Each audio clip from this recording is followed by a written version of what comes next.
In this world, 7 gifted children possess enough skill and resources to destroy the world if they so choose. But luckily, none of them have gone a villain arc yet, so they all work for greater good. Up in her personal space station, we find Ringo, the world's top inventor, a dam on Earth Aoi, the world's #1 swordsman, capable of slicing bullets out of the air and winning wars single-handedly. And on that same battlefield, Kana, the world's best doctor, capable of sewing up wounds and curing illnesses that would be a guaranteed death sentence. Then there's the man all Wall Street traders wish they could be, the elite businessman Masato, who owns over 30% of all money on Earth, followed by Akatsuki, the boy who mastered all forms of illusions and magic in the world, allowing him to do things like making the Statue of Liberty disappear for a casual performance. Now, if only he could do the same for my problems. Next we have Shinobu, a master of all ninja arts with a natural talent for espionage. She is the world's #1 journalist, and when she starts looking for something, no search history or chat log is escaping her sight. And finally, Mikagami Tsukasa, the world's greatest politician. And you know he has to be incredible at his job because he got elected as Prime Minister of Japan and runs the country even though he's not old enough to run a car. All 7 prodigies were on a private jet, one day heading to an important event. But in the next moment, Tsukasa opens his eyes to find himself in a bed with an elf girl watching over him. The elf is relieved that Tsukasa is finally awake, but she warns him not to move around too much because he's still badly hurt. Tsukasa tries to recall what happened, and that's when he remembers the plane crash and all the others that were with him. He desperately asks the elf girl if his friends are still alive, and thankfully she says everyone is alright, although the other 6 are still unconscious for now. Tsukasa is glad they all made it out alright, so he finally relaxes and introduces himself to the elf girl. She does the same and tells him that her name is Lyril, so Tsukasa thanks her for saving them. She tells him not to worry about it because she could never abandon people in need of help, and speaking of which, Tsukasa hasn't eaten since the day of the crash, so Lyril goes to bring him some stew and offers to help him eat. Tsukasa accepts her offer. When she tries to feed him, the meat just falls out of his mouth because he doesn't have the strength to chew. Lyril knows Tsukasa's condition will only get worse if he doesn't eat a proper meal, so she puts the meat in her mouth and chews it before feeding it to him mouth to mouth. Tsukasa is surprised by the sudden kiss, but this is the only way he can eat right now, and there's still a lot of food left to be chewed, so it looks like he has no choice but to keep kissing her. How unfortunate indeed. However, before Lyril could continue, they are interrupted by her friend Winona, who came to check in on their guests. After Tsukasa introduces himself to her, he expresses his gratitude to Winona and Lyril for taking such good care of him and says he will properly reward them once he gets back to Japan. But there's just one problem with that: neither Winona nor Lyril have ever heard of a country called Japan. Tsukasa is shocked and can't believe they'd never heard of Japan before because all of them have been communicating in Japanese this whole time. But Lyril and Winona still have no idea what he's talking about because the only language they know how to speak is Altan, the language of this country. Tsukasa is really confused now because he can tell that these two aren't lying to him, and the fact that Lyril is a real elf and Winona is a real beast girl, something strange must be going on. He gets out of bed and asks Lyril and Winona if they can take him to the site of the plane crash. The two of them have no idea what he's trying to accomplish, but they agree to lead him to the crash site. Along the way, they explain that 4 days ago, something that looked like a giant bird came falling out of the sky and caused a huge explosion when it hit the ground. So the entire village rushed over to see what happened and found Tsukasa and his friends nearby. Something still isn't adding up for Tsukasa, because after taking one look at the crash site, he knows none of them could have survived a plane crash as bad as this. And to further add to his suspicions, they see a dragon fly overhead, and that definitely wouldn't happen on Earth. So Tsukasa is sure that they must have been transported to another world. A month goes by and all of them have healed from their injuries,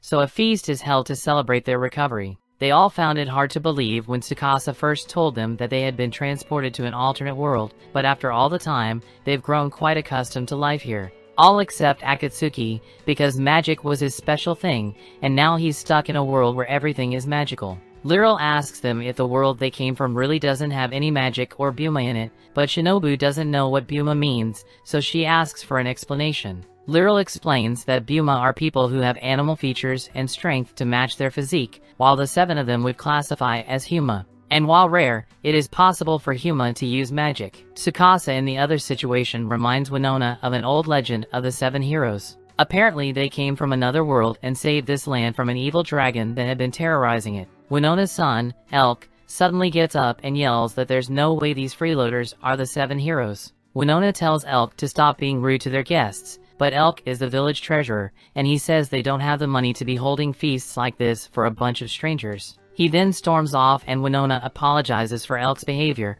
but she knows he is only acting that way because he is worried about the village. Later that night, Tsukasa holds a meeting with all of his friends to discuss their current situation. There are 3 things he wants to address, and first of all, they need to gather information about this country Freyjagard and what kind of laws and magic it has. Next, he wants to look into ways for them to return to their old world, but they don't have much to go off of aside from that 7 heroes legend. Finally, Tsukasa wishes to help this village's finances to repay them for their help. There are no objections, so the next day, everyone gets to work. Ringo managed to tweak everyone's cell phones a little to allow them to work in this world, so communication wouldn't be an issue, and she also managed to recover her mini nuclear reactor, so they wouldn't have to worry about electricity for a while either. Tsukasa thanks Ringo for her hard work, but there was one more thing she wanted to discuss with him.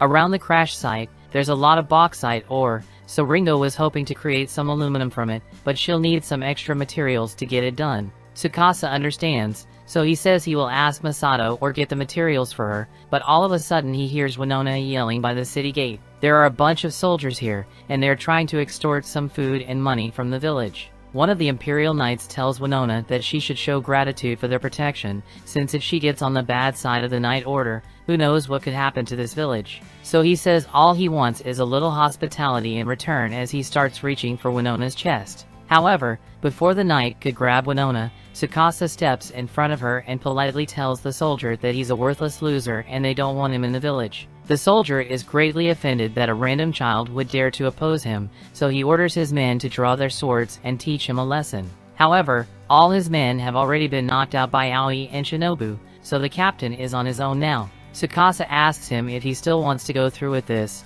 and the captain doesn't know when to quit, so he tries to slash at Tsukasa with his sword. Unfortunately for him, Tsukasa is well trained in all sorts of martial arts, so he easily picks up the grown man in full armor and tosses him on his ass. He then takes his sword and threatens to kill him if he and his men don't leave the village right now. So if no other choice, the captain and his men flee. It's good that they save the village and all, but Masato asks if this was really the right course of action, because those soldiers are definitely going to tattle to the local lord, and that would cause a lot of trouble for this village. But Tsukasa tells him there's no need to worry because he already thought of that, and he has an insurance policy in place. As the soldiers are fleeing, the captain begins talking about how he will get his revenge on that village by reporting them to the feudal lord. But as soon as he says that, an explosion occurs and Akatsuki appears before them. He introduces himself as a great mage and tells the knights that he can't let them go now that he knows they still intend to harm the village, so he's going to have to do this to their heads. The knights are terrified, so they plead with Akatsuki to spare them and promise that they won't report any of this. After getting back to the village, Tsukasa holds a meeting with everyone, and in light of the recent events, he thinks they should do work around the village to help it out. He still fully intends to return to Earth, but for now they have no idea how they even got here, much less how to return, so Tsukasa says they should make the most of their current situation. Masato decides to accompany Elk on a trade trip, but when they get to the trading company, Masato is disgusted by how little the owner offers them. The man tells him that if he doesn't like the prices here at the Deutschland Trading Company, then he can go elsewhere, but it's not like there are any other trading companies to go to. Even so, Masato isn't going to let himself be scammed, so he turns around and leaves. But before they go, Jackoi reminds them that only businesses that receive a permit from the mayor are allowed to operate in this city, and it's practically impossible to get one. Elk asks him where he thinks he is going because they need to sell their products, and there's nowhere else to sell it in this town, but Masato has a simple rule he follows when making a deal. He will only go through with it if it helps him achieve his goals. But at the prices that guy was giving them, there's no way the village would have made it through the winter if they accepted. Elk understands that, but he says he doesn't think he has a choice in the matter. However, Masato tells him he doesn't have to let Jackoi take advantage of him like that, and if he is willing to let Masato handle the rest of this business trip, he can guarantee that they'll make a fortune and run Deutschland out of business by the end of the week. Masato wasn't joking when he said he could make a successful business by the end of the week, because that very same evening he managed to get a business permit from the mayor. Elk can't believe it and asks Masato how he managed to convince the mayor. However, Masato says it was actually pretty easy. All he did was have Shinobu spy on the mayor a little, and before long she found some dirt on him. The mayor has been receiving a ton of bribes from the Deutschland Trading Company to deny any other company that came to him for a permit. That's pretty illegal, so when they blackmailed him with all the information Shinobu got, he caved and gave Masato a trade permit. And now that he's got it, Masato tells Elk it's time for them to stock up. Elk doesn't understand what Masato is talking about since they just came here to sell their own goods, and they don't have enough money to buy stock for a trading company, but Masato tells him to just trust the process. Masato meets with a couple of the Buma who came to the city to sell their goods as well. He tells them that he recently got his hands on a trading permit, so he created the Trading Company, and starting tomorrow, they'll be open for business in the town center. He offers them a deal, and says they can sell their goods under his trading company's name in exchange for a percentage of their sales. Normally he would charge them 20%, but as a special deal he will only charge 10% if they help sell the items. However, the guys don't really understand all the percentage stuff Masato is talking about, so he breaks it down for them. A rug here costs about 450 copper, but if you try to sell it to the Deutschland Company with their sleazy pricing, the best you're going to get is 150. In contrast, Masato says the Buma could sell it for 400 with him, and he would sell it for 400 and he will only charge them 10%, meaning they earn a total of 360. That deal sounds great to the Buma, so they ask Masato if it's alright for them to tell their friends about this, and he tells them they can tell as many people as they want. That night, Shinobu beats Masato in his room, and since she's here, Masato assumes Deutschland must have made a move. Shinobu confirms this and tells him that starting tomorrow, Deutschland will wage war on the Trading Company, which sounds like bad news to Elk. But Masato tells him to calm down, because that just means Deutschland is going to start buying up stock and selling it in the city center for as low as possible with no regard for profit. They're basically trying to push the Trading Company out of the market, and Masato thinks their strategy is a pretty good idea, but it's too late for Deutschland to do anything now. He opens the window and shows Elk a group of people he has gathered, and with their help, he is going to destroy Deutschland once and for all. The next day, Jacque orders his men to go out and buy as many goods as they can, regardless of price, so they can push the Trading Company out of the market. But to his shock, his men tell him that no one is willing to sell to them. Jacque can't believe it, so he heads to the town center to see for himself, and sure enough, his stalls are completely empty while those of the companies are full. Just then, he is confronted by Masato along with all the people he hired, and Jacque recognizes them because they are the traveling merchants that he fired a while back. When Jacque initially struck a deal with the sea merchant, he immediately fired all the land rep merchants to save on labor costs, and then force anyone who wanted to sell to him to bring their goods in on their own. That's the kind of short-sighted thinking that leads to the downfall of companies, but it gave Masato a wonderful opportunity, so he hired all of them to work for him and signed a 3-year exclusivity contract. That means that no matter who Jacque goes to now, no one will sell a single item to him. Jacque is starting to panic, so he tries to convince the merchants that Masato is deceiving them, and that he will give them more than what Masato is paying them,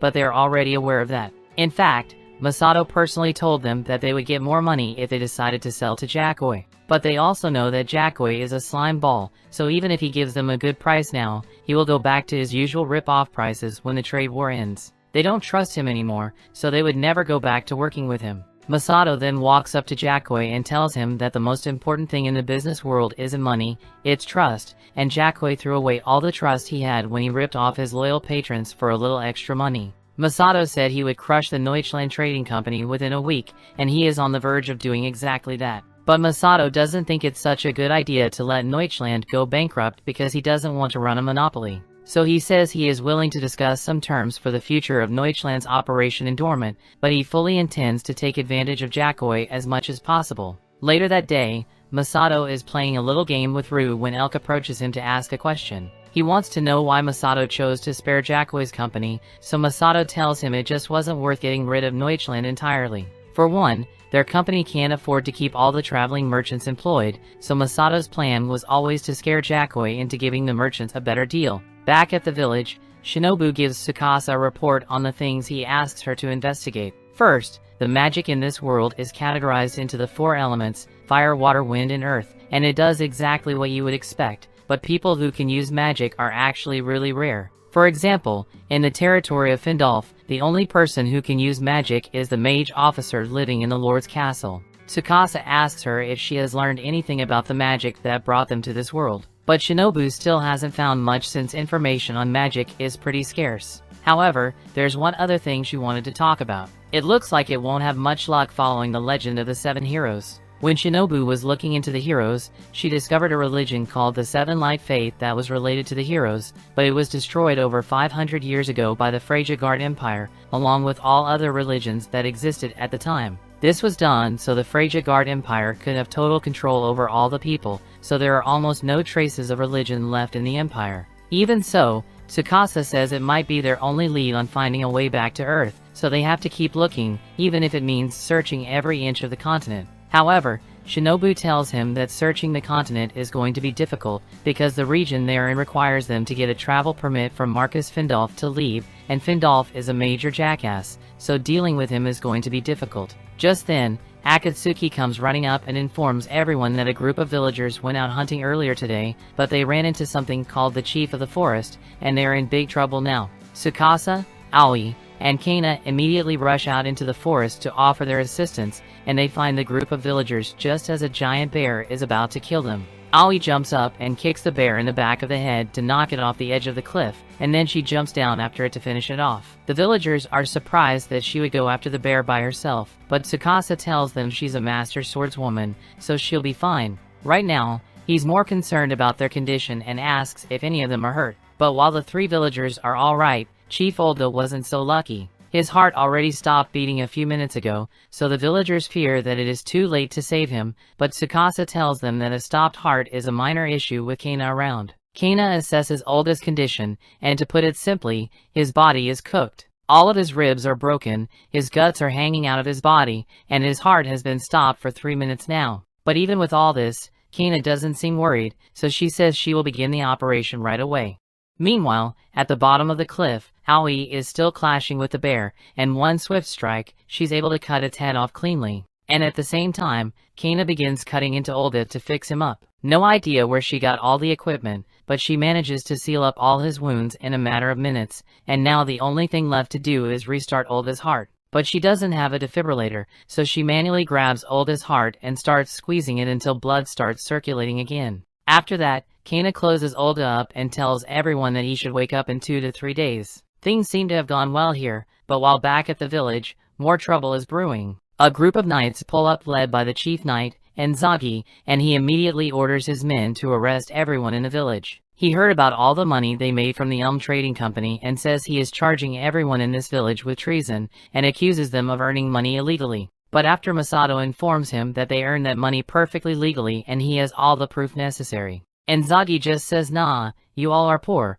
so how dare you think you can make a decent living for yourselves while I'm around?" He says he is going to seize all the money they earned, and he's also planning to burn this building down with all of them in it for fun. By the time Tsukasa and the others finally return to the village, they find the town hall engulfed in flames with everyone inside. The remaining villagers are prepared to run into the burning building or save their friends, but Tsukasa tells them there's no need because they have an expert escape artist with them, so there's no way something as insignificant as a burning building will keep them trapped. And sure enough, a few seconds later, Akatsuki appears in the sky along with all the people who were trapped in the building, but Lyril is nowhere to be found. After realizing that Lyril was taken, all the villagers are up in arms and prepare to storm Findolf's castle so they can rescue her. But before they leave, Tsukasa tells them to stop. What they are about to do is basically the same thing as waging war on a country, and even if they somehow do manage to successfully save Lyril, Findolf could just send troops to crush the village and everyone here would be guaranteed to die.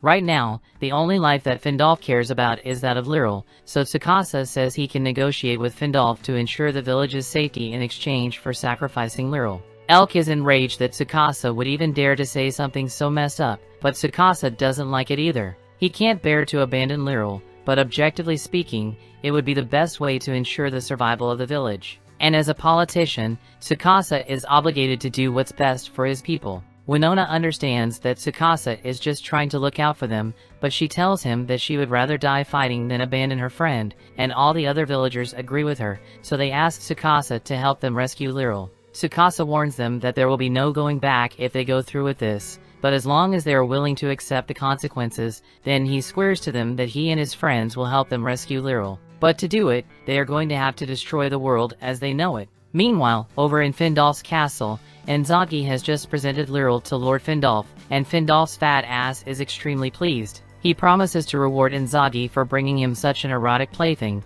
so Inzaghi smirks as he leaves because he's definitely getting a bonus for this. Findolf then tells Lyral to come closer so he can feel her melons, and Lyral is being very cooperative because she knows that as long as she doesn't displease Lord Findolf, then her village will be spared. However, her body was so revolted by the mere stench of Findolf's breath that when he tries to kiss her, Lyral awakens magic powers and zaps him away subconsciously. The blast knocks Findolf across the room while Lyral passes out from the shock, and after he gets back onto his feet, Findolf tells Inzaghi to tie Lyral up because he's even more excited. However, before Findolf could do anything, all the villagers get into position around Findolf's castle and Ringo's rail cannon blows a hole through the castle walls. The castle is on high alert from the sudden attack, so Inzaghi rushes to the walls and sees an army of villagers invading through the hole. He figures out that these people are from the Elm village, so they must be here to rescue Lyral. But a bunch of villagers shouldn't be a problem for their army, so he orders the guards to begin firing arrows until every villager is dead.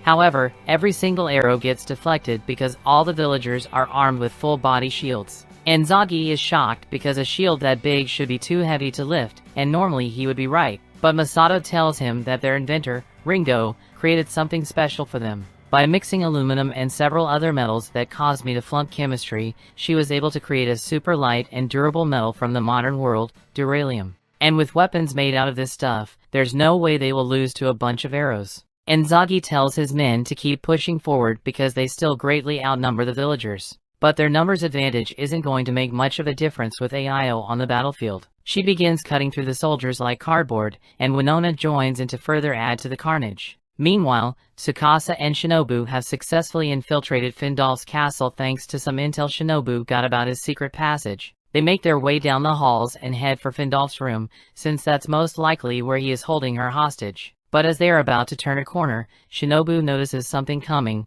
so stops Tsukasa just as a blast is fired at them. The one responsible is the mage officer that lives here, Gale Stafford. Outside, the soldiers are starting to lose their nerve after seeing all the bodies Aoi and Winona piled up, and to thoroughly break their will to fight, Akatsuki shows up to perform. While floating above the battlefield, he introduces himself as a great mage and says he has a deadly gift for all the soldiers. He then throws several smoke bombs on the ground, and to be clear, these are just regular smoke bombs. But when the magic floating man says he's throwing something deadly at you, you don't take any chances. The soldiers all give up and run away, and Inzaghi wishes the mage officer were out here because surely you wouldn't lose to a bunch of kids. However, inside the mage officer is busy losing to a kid. He keeps sending invisible slashes at Shinobu to try and take her out, but he has the attack pattern of a level 1 skeleton with arthritis, so it's not hard to dodge his slashes. She eventually closes the distance and uses a magic spell of her own called the Fully Charged Taser to zap him in the head until he passes out. That takes care of Gale, but Inzaghi and some more guards soon show up, so Shinobu tells Tsukasa to keep going while she keeps them busy. Tsukasa eventually gets to Findolf's room and finds Lyral tied up, but as he approaches to free her, he is shot by Findolf, who is hiding under the bed. Honestly, that was a brilliant move on Findolf's part, but he ruins whatever chance he had to be cool by doing this weird dance. And unfortunately for him, he didn't even kill Tsukasa because he always wears a bulletproof suit and a puny flintlock would never be enough to do damage. Tsukasa then pulls out his Glock and he's got 6 rounds chambered, so it's more than enough to kill Findolf right here. Findolf realizes Tsukasa might actually kill him, so he offers to hand over Lyral and pretend like none of this ever happened, but Tsukasa could never agree to that. In the first place, after everything they've done, there's no way the Empire would let them go, even if Findolf gave him the pass, so the only way forward is for them to start a revolution. He then shoots Findolf in the head, but only with a rubber bullet for now to incapacitate him.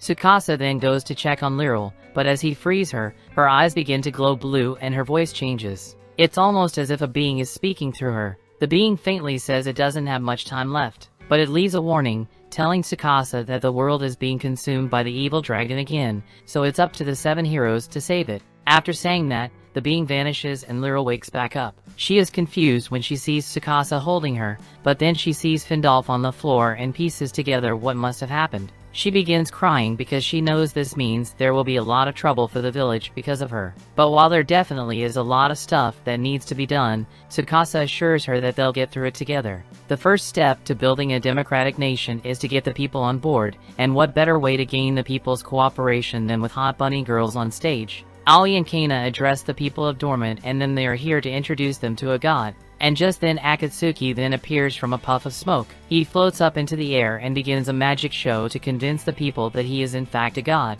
And after seeing him erase a monument and bring it back in an instant, the people have zero doubts that Akatsuki is a god. Everything is going as Tsukasa planned. He knew the best way to convince people to join them would be to create a religion that they could have faith in. And since they are calling themselves the Seven Light Faith, they may eventually be contacted by someone who knows something about the real Seven Lights faith. While the others are busy with their holy campaign, Elk and Shinobu are out on a mission to gather information on Buckwald. Elk doesn't understand why they had to come all the way out here in the snow, but Shinobu will go to great lengths to get her information, so he's got no choice but to go along with it. Meanwhile, back in Dormant, the public now completely supports the Seven Light Faith, so the nobles of Dormant are starting to get worried. One even considers fleeing the city altogether, but as he turns to his maid to tell her to get his things ready, he is shocked to find that his maid is actually Tsukasa. Heiser is put on edge by Tsukasa's sudden appearance, but Tsukasa tells him he just came here to talk because he had a feeling that the nobles would misunderstand their intentions. They haven't come here to persecute the nobles or throw the city into chaos. In fact, he wishes to cooperate with the nobles since he still needs them to do their jobs.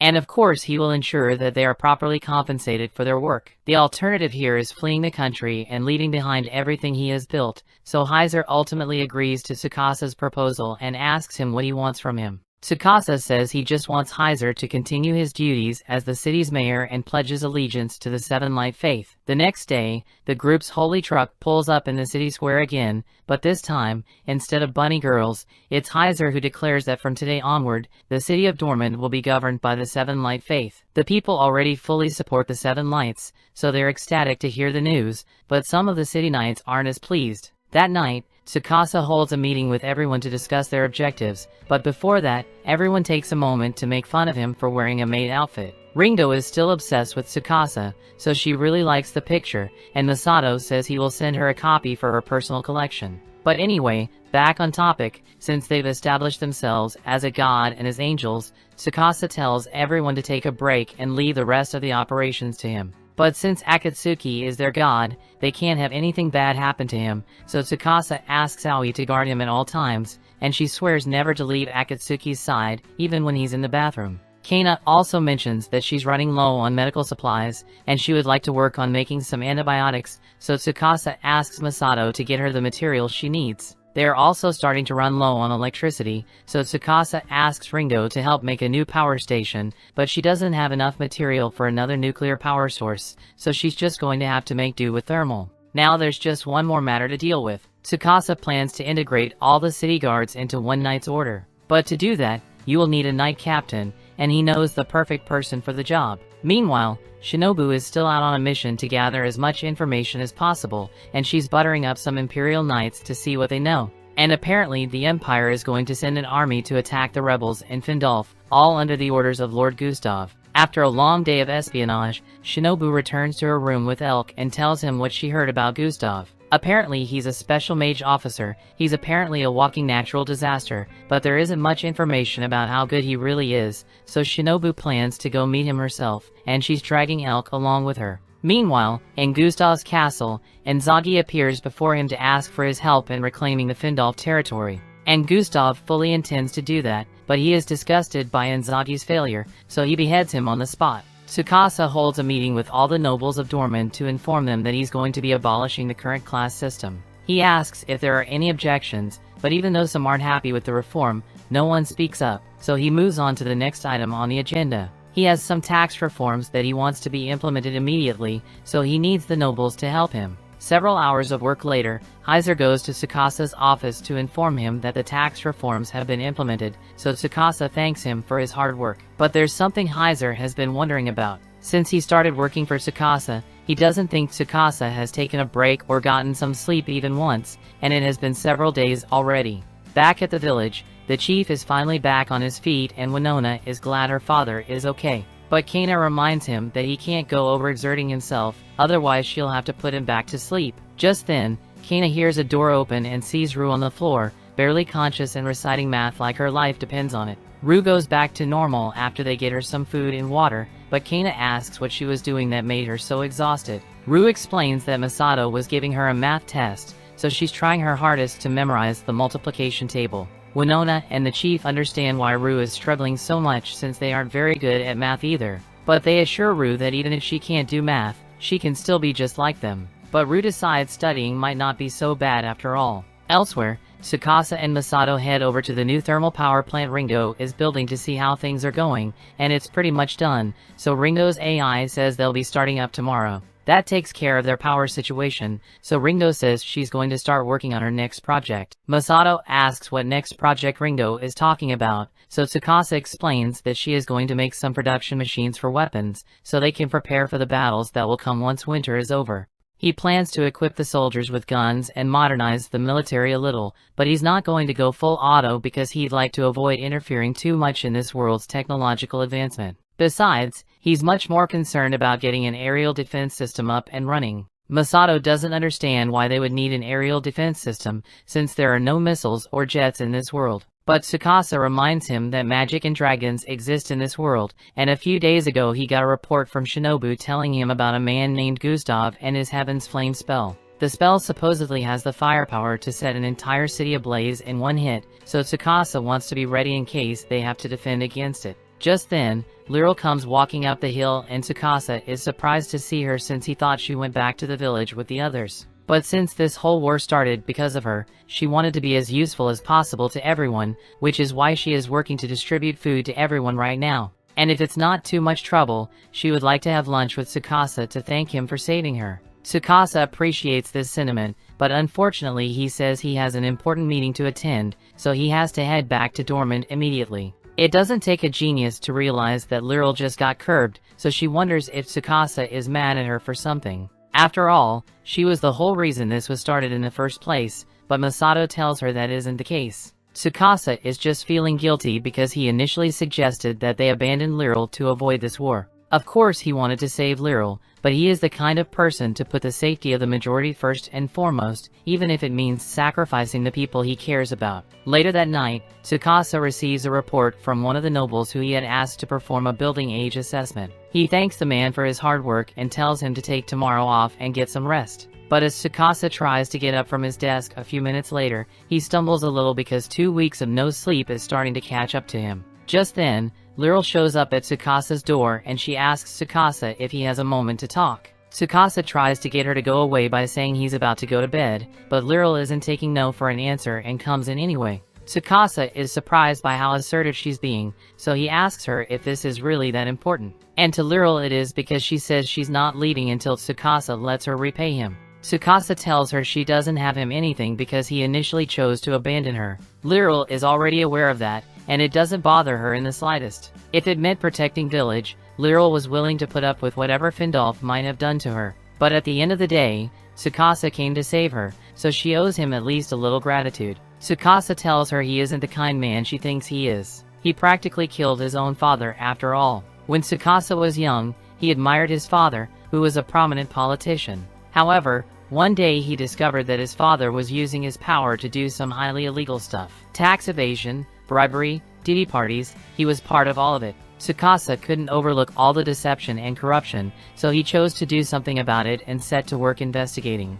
With the help of Masato of Shinobu, Tsukasa was able to expose all of his father's crimes, and once the truth came to light, Tsukasa's father was put on trial and sentenced to death. Tsukasa's mother still hates him for what he did, but really, for a politician that powerful to get a death sentence, what he did must have been a whole different level of messed up. Tsukasa doesn't regret exposing his father because justice needed to be served, but he would be lying if he said it doesn't hurt every time he thinks about how he destroyed his family. Even so, as a politician, it is his job to sacrifice himself in favor of the greater good. Lyral grabs Tsukasa by the shoulders and tells him he doesn't have to think like that. He may think it's natural for her to hate him after what he did, but she swears that no matter what Tsukasa has to do, she could never hate him. Tsukasa is touched by Lyral's concern for him, so he finally gives up and says he will accept her gratitude. But she did say she would do anything for him, so he says he's going to take full advantage of her thighs. Tsukasa lays down on Lyral's lap, and it's so comfortable that he's sure he could get a good night's sleep like this. but he doesn't want to cause too much trouble for Liril, so he tells her to wake him up if her legs start hurting.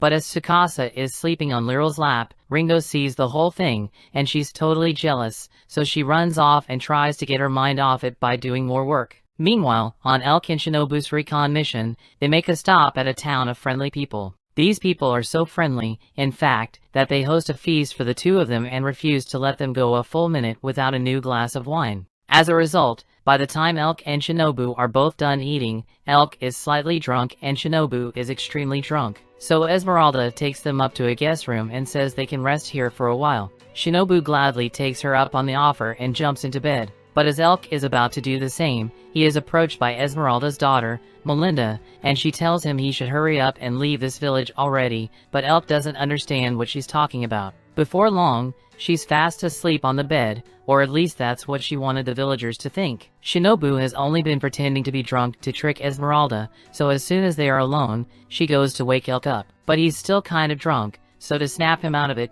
she kisses him on the lips. Elk is now flustered and confused, but he is also sober, so Shinobu starts explaining to him that there's something off about this village. Elk doesn't understand what she's talking about, so Shinobu points out that all the villagers were eager to hold a feast for them, yet not a single villager ate anything even though they all looked starving. Elk is still confused since the villagers all looked healthy to him, but that's just because they used makeup to hide their flaws. And even then, Shinobu could still see that the villagers were all thin and had jaundiced eyes, which are classic signs of malnutrition. Shinobu has had her suspicions since they got here, but now she's certain that she knows what's going on here, and it's not going to be pretty. She leads Elk down to the tavern basement, and sure enough, they find the bodies of several dead travelers. Shinobu assumes the villagers must be luring travelers into the village, getting them drunk, and then killing them to steal their money. And it looks like that's not all they steal either, since there's a table in the corner with a chunk of human flesh still on it. Elk is sickened to realize that the villagers kill and eat unsuspecting travelers like this,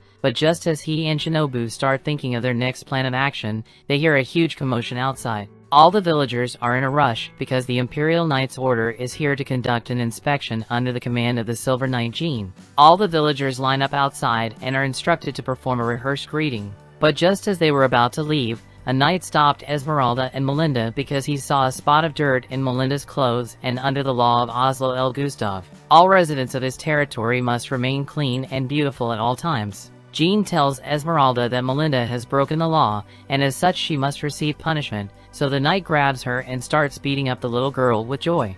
Esmeralda pleads with Jean to spare Melinda, or at least allow Esmeralda to take the punishment for Melinda. But Jean just coldly reminds her that there's also a law that states all villagers must smile at all times to show gratitude for being allowed to live on the Emperor's land. So the knight orders Esmeralda to smile as she watches her screaming little girl be beaten within an inch of her life. Elk and Shinobu see all this unfold, and Elk can't stand it, so he wants to go save them, but Shinobu reminds him that those people were literally planning to murder and eat them. Elk knows that, but Melinda tried to warn them to leave the village, and he just can't stand by and allow such cruelty towards a child. Shinobu doesn't like it either, so she agrees that they need to do something, but she tells Elk to let her handle this on her own. Down on the street, the knight continues to beat Melinda even after she's gone unconscious, so Shinobu calls out to them to get the knights to focus their attention on her. Jean notices the shuriken in Shinobu's hand and assumes Shinobu must be one of the ninjas from the Yamato clan in the north. Jean is completely wrong,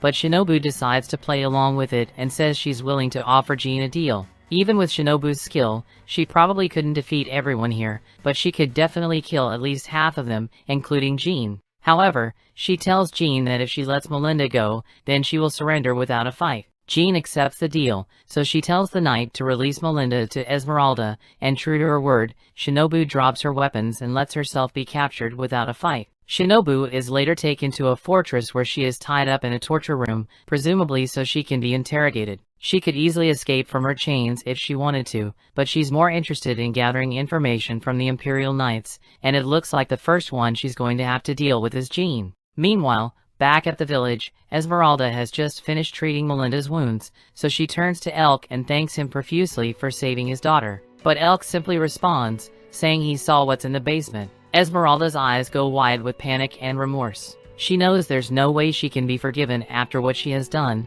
but she had no choice because this is the only way they could survive. Their village was once a decently prosperous farming village, but when Gustav took over as lord, things took a turn for the worse. Gustav immediately issued a beautification decree, ordering that every road building and person must look beautiful at all times, or there would be severe consequences. The cost of all the renovations left the villagers penniless, and since they would be punished for even the slightest bit of dirt on their clothes, they were no longer allowed to work on the farms to grow their food. They were practically doomed to starve to death, so the only way they could continue living was to steal from travelers and eat them. She thought everything would be fine as long as her family stayed together, but now that it has come to this, she would rather just be dead. Elk tells her that he is disgusted with her actions, however, and he can't let these people continue to suffer like this. Meanwhile, on Shinobu's end, she's a little confused because instead of trying to torture her, Jean actually freed Shinobu and gave her back all her stuff. She tells Shinobu that she is a member of the Azure Brigade, and they are planning to overthrow Gustav because of how poorly he is running this region,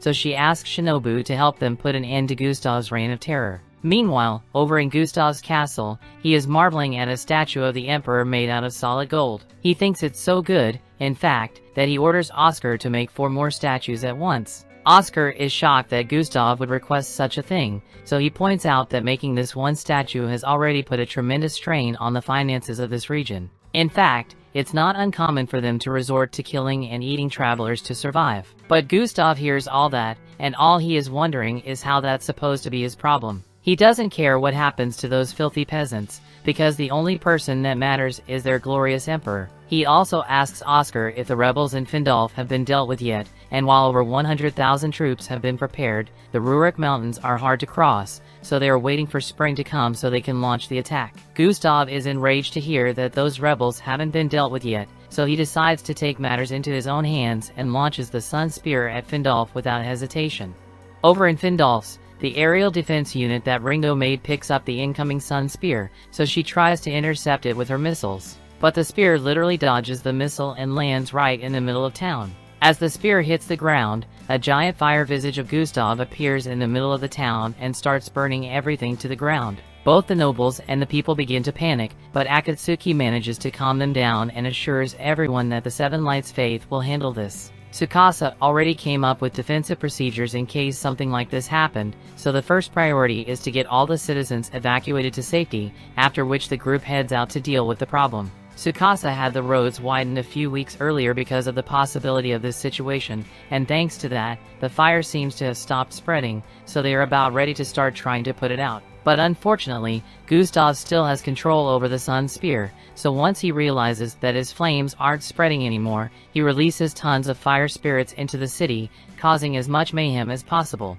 As soon as one of the fire spirits touches a person, that person is engulfed in flames, and if they don't do something quick, then all the citizens might end up being turned to ash. The source of the spell is coming this spear, so destroying it should put a stop to the flames, but that's a lot easier said than done. When they first tried to destroy the spear, even Ringo's missiles couldn't do any damage to it, so what chance would they have now? Evidently their chances are pretty good because the Sun Spear works by having several fire spirits bound to it, and while it's in the air, those fire spirits protect and propel the spear. However, now that the spear is on the ground and Gustav has released the fire spirits to attack the citizens, they should in theory be able to destroy the spear of the missile. The only problem is that the Inferno is too hot for the heat-seeking guidance system to work, so they won't be able to guarantee a direct hit. If the guidance system isn't going to work, Aoi offers to aim the missile herself, and when she says that, she means she intends to run alongside the missile and physically guide it to its target. If anyone else had said that,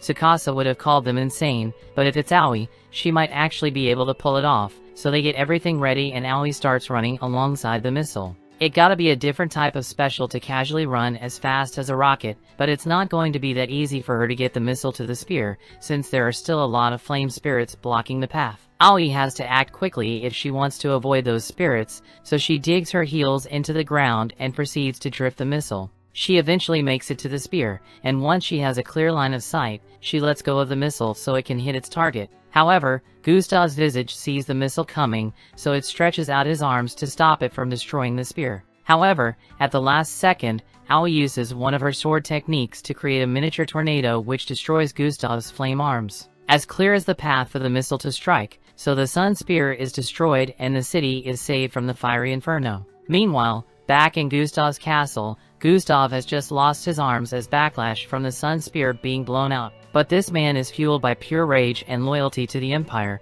so he spawns new arms for himself out of fire, just so he can continue the fight to exterminate the pests that dare to defy the Emperor. The next morning, Tsukasa has a phone call with Shinobu to tell her about what happened. Shinobu can't believe that Gustav was crazy enough to fire the Sun Spear on impulse like that, but thanks to the efforts of everyone here, they were able to limit the damage to 1/3 of the city. Although Tsukasa is still worried because if Gustav ever decides to fire more than one Sun Spear at once, then there's no way they could survive it. Shinobu tells Tsukasa that he doesn't need to worry about that since Gustav has to spend a ton of time binding fire spirits to that Sun Spear, so he won't be able to use it for a while. But after an incident like this, the Empire is definitely going to make a move soon, which is why Tsukasa puts Zest in charge of training the first modern gunfiring squad. Gustav orders Oscar to get the troops ready to destroy that filthy city at once, but Oscar reminds him that he already entrusted the troops to Arklyde and Buckwald, and they are still waiting for winter to pass so they can cross the mountains. In that case, Gustav tells Oscar to tell those two that if they don't want to die at his hands, then they had better cross the Rurik Mountains immediately and kill every last member of that rebel nation.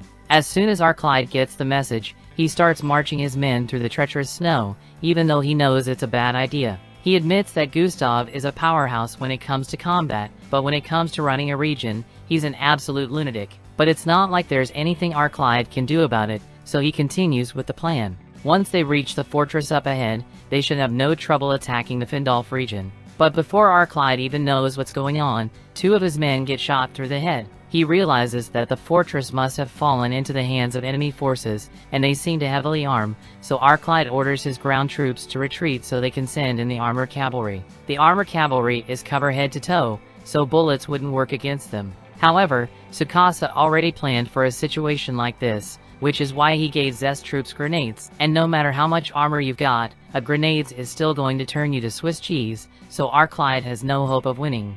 Meanwhile, at Gustav's castle, he has gathered every single soldier at his disposal and is preparing to send them to eliminate the followers of the Seven Light Faith, no matter how many soldiers have to die to do it. But all of a sudden, an explosive arrow is shot at him because Jean and Shinobu are finally ready to overthrow Gustav, and they've already gotten all the soldiers on their side. Before long, Gustav's castle falls to ruin, and both Shinobu and Jean corner him in one of his towers. Jean tells Gustav that he is being arrested for his treacherous actions and gross disregard for the lives of the people of the Empire. She asks him to be reasonable and surrender peacefully so he can be punished for his misdeeds and amend his ways. But if Gustav was a reasonable man, none of this would have happened in the first place. Gustav attacks them with his flames, so Shinobu and Jean are forced to run around to evade. However, Jean ends up running right into another fireball, so she is burnt pretty bad, but she's still able to fight, so Shinobu comes up with a plan. They both charge at Gustav from opposite directions, and while he is distracted, Shinobu throws a flash grenade straight in Gustav's face. This blinds him long enough for Jean to sneak up from behind and stab him in the back, after which Shinobu throws a kunai at the chandelier above Gustav, causing it to land right on top of him. That definitely did a lot of damage since there's a pool of blood forming around Gustav's body, but in his dying moments, he uses his blood to cast a spell that incinerates the entire tower. Luckily, Jean and Shinobu manage to escape in time, but they can't believe Gustav was really willing to blow himself up just to take them out. Following the takeover, Shinobu calls in Tsukasa and the rest of her friends so they can spread their influence in Gustav's territory and offer disaster relief to all the people who were forced to suffer under Gustav's rule. And considering how bad Gustav was, it didn't take much for the people to switch sides. But there is still one thing bothering Shinobu, since she never managed to find Gustav's body. There's the possibility that it was turned to ash, but she finds it hard to believe that Gustav would really kill himself, although Jean and the rest of the Azure Brigade has been going around claiming that Gustav is dead. That concludes Shinobu's report for now, so Tsukasa tells her she can go take a break with the others. They all go on to have a really relaxing spa day courtesy of the castle staff and later returns to meet with Tsukasa, but Akatsuki doesn't understand why he got dragged into the same massage room as all the girls. Tsukasa tells him he needs to have Aoi nearby in case something happens, since even if the people had accepted them, this is still technically enemy territory. Before they start the meeting, Masato asks if anyone has seen Liril recently, so Tsukasa tells them that she's outside helping wash the sheets and bandages for all the people who were injured in the takeover. Liril has been learning to use magic under Gale's instruction, and she's pretty good at it, so she's able to remove impurities easily. Liril's magic abilities are already on par with that of an elite mage, so they are glad to have them on their side, but they still need to consider what they are going to do about the Azure Brigade. So far they have been on good terms, and it would be beneficial for everyone if both the Azure Brigade and the Seven Lights Faith could come to a diplomatic agreement. But Tsukasa says it will be impossible to cooperate with the Azure Brigade. They ask Tsukasa why he thinks that, so he explains that part of the terms of peace with the Azure Brigade was that the Seven Lights Faith has to pay and rebuild that giant gold statue Gustav made that was presumably destroyed during the fight. However, Tsukasa could tell that the new leader, Conrad, was lying to him about the statue being lost just to get money from them. The reason Tsukasa didn't confront Conrad about this is because they still don't know if Gustav is really dead yet, and if he is somehow alive, then he will definitely be coming for that statue, so Tsukasa doesn't want them to be involved when that happens. He also plans to expose Conrad's corruption to the people at the right time so he can fully swing public opinion in their favor. So with that said, he's going to assign roles to everyone, but before he could do that, Kina says she has something important to say. Basically, Tsukasa and Ringo haven't slept in 5 days because they've been working so much. So as their doctor, she orders both of them to take a break. Tsukasa can't really argue with this, since if Kina is saying it, then he must really need a break. And since he and Ringo are going to be taking the day off, he asks her if she'd like to accompany her on a date around town. Ringo is really excited for the date, so she goes around asking for advice to make sure she doesn't mess up her big chance, and later that day she meets Tsukasa in town. Their date goes on as any normal date would, but Ringo's attempt to get Tsukasa to fall for her fails miserably, and she ends up getting so flustered that she passes out. A few hours later, Ringo wakes up lying on Tsukasa's lap and the day is practically over, so she missed her chance to have a romantic date with Tsukasa, but she's more than ready to try again some other day. Just then, Tsukasa tells her he has something important he needs her to do for him, because with the way their revolution is progressing, it may need to go nuclear soon. A few days later, Conrad meets with his superior, General Nero of the Imperial Army. He is nervous because he thinks Nero will be mad about him overthrowing Gustav, but Nero doesn't seem to mind. He acknowledges that Gustav was a terrible leader, so he even commends Conrad for doing what needed to be done to save Emperor Lindworm's people. But something he can't condone is the Seven Lights Faith. He refuses to let people who preach equality live in the Empire, so he orders Conrad to eliminate them, and to make sure he succeeds, he says he will lend Conrad the power of Tanganyika, a mage so powerful that he can manifest his sun's spear in an instant. Back at the group's base, Ringo has just finished creating their first nuclear warhead, but she asks Tsukasa if it's really such a good idea to bring something like this into the world. Tsukasa doesn't like it either, but if they want to defend their nation, then they need to be able to demonstrate that they have destructive power that shouldn't be messed with. Meanwhile, up on the Azure Brigade fortress, Jean is overlooking the city and vows to make positive change to the Empire now that they've overthrown Gustav. But all of a sudden Conrad's knight, Razenak, shows up and out of nowhere he tries to kill Jean. Jean doesn't understand what's going on, so she asks Razenak why he's doing this to an ally, and he responds by telling her that Conrad gave him orders to kill her. Jean is eventually knocked down by Razenak and pinned to the ground by several guards, so she starts yelling at Razenak for having no honor as a knight. But honor has no value to Razenak, so jumping is always on the table. He's never liked Jean anyway, so he's glad he finally has an excuse to get rid of her. But before Jin's fate is sealed, 2 kunai are thrown straight into the guards' throats. Shinobu then jumps down and uses her taser to electrocute Razenak, providing the perfect opportunity for Jean to jump up and stab him through the head. Jean is greatly conflicted because she doesn't understand why the Azure Brigade that has been dedicated to serving the people would betray her like this, but Shinobu tells her that there's something she needs to see. She leads Jean into the basement and shows her the gold statue that Count Conrad claimed to be missing. This is the gold that the people of this region nearly died to earn under Gustav's tyranny, and Conrad has basically stolen all for himself. Shinobu tells Jean that Conrad never had the best interest of the people at heart, but she can tell that Jean really does care for the well-being of the people, so she invites her to join the Seven Lights Faith so they can create a better world. Jean takes Shinobu's hand and agrees to do everything she can to aid their cause. But just then the door to the basement opens and Conrad walks in with Tanganyika. Conrad is here to show Tanganyika the gold statue he recovered, and he is quite proud of himself since this thing is worth millions. However, Tanganyika seems angry about the fact that Conrad destroyed the statue. Conrad tries to explain that he couldn't find a buyer who would take the entire statue, so he had to break it into bits so he could sell it off. However, that excuse isn't good enough for Tanganyika. He already decided not to seek revenge against Conrad for overthrowing him, since his actions cause harm to the Emperor's kingdom, but he refuses to let such disrespect against the Emperor slide. Tanganyika reveals that he is really Gustav, and the fact that Conrad destroyed a statue of the Emperor is unforgivable, so he decides to burn the entire Azure Brigade to the ground, starting with Conrad. Shinobu and Jean see this, and now Gustav knows they are here, so they have to leave as soon as possible. They run as fast as they can as Gustav begins to rampage through the Azure Brigade castle, indiscriminately burning everyone to ash. As they are fleeing, Shinobu reports what happened to Tsukasa. She tells him that Gustav is alive and he is way more powerful than he was before, so they need to act fast before he does any more damage. Tsukasa agreed, so he warns Shinobu and Jean to get as far away from that place as they can. Meanwhile, over in the castle, Gustav has just burnt every last person, and he is preparing to launch 4 sun spears at the Seven Lights Nation. But all of a sudden he gets hit with a nuke. Shinobu and Jean had managed to get to a safe distance, and Jean is amazed by the sheer destructive power of the blast. Tsukasa didn't want how to use nuclear weapons, but Gustav was enough of a threat to the lives of his people that he was left with no other choice. And if he ever hopes to achieve a true democracy, then he needs to demonstrate that he and his nation possesses the means to destroy anyone who tries to attack them. The next day, Tsukasa holds a meeting with all the people of his nation to tell them that Gustav has been killed by their mighty nuclear thunderbolt. This doesn't mean all their problems have been solved, but is a great step forward to achieving their independence and forming a world where everyone can live freely. Which is why from this day forward, Tsukasa is declaring this nation as the Elm Republic. The crowd is excited after Tsukasa's announcement,